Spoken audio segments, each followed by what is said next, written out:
আমি রেজামার ডক্টর শফিকুর রহমানের হার্টে ব্লক, ভালো চিকিৎসার জন্য জরুরি ভিত্তিতে সিঙ্গাপুর নেওয়া দরকার। ডক্টর শফিকুর রহমান কতটা বোকা হলে সিঙ্গাপুরের চিকিৎসা প্রত্যাখ্যান করে দেশে চিকিৎসা নেওয়ার সিদ্ধান্ত নিলেন। তিনি বললেন, আমি যদি চিকিৎসার জন্য বিদেশে যাই তাহলে সাধারণ জনগণ দেশের চিকিৎসা ব্যবস্থার প্রতি আস্থা হারিয়ে ফেলবে। সাধারণ জনগণের প্রতি তার উদার মন দেখে তাকে বোকা বলবো নাকি সত্যিকারের নেতা বলবো? গতানুগতিক অন্য কোনো দলের নেতা হলে এতক্ষণে সোজা Malaysia, Canada, Australia, Thailand, Singapore গিয়ে শিফট হতো চিকিৎসা নেওয়ার জন্য। কারণ বাংলাদেশের চিকিৎসা ব্যবস্থা অনেক দুর্বল।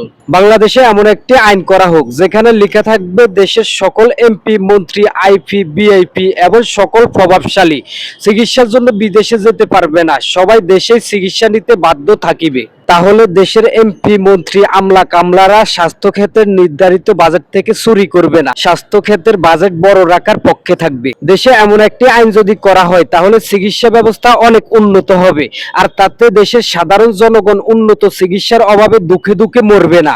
ভিডিওটি ভালো লাগলে শেয়ার করে দিন।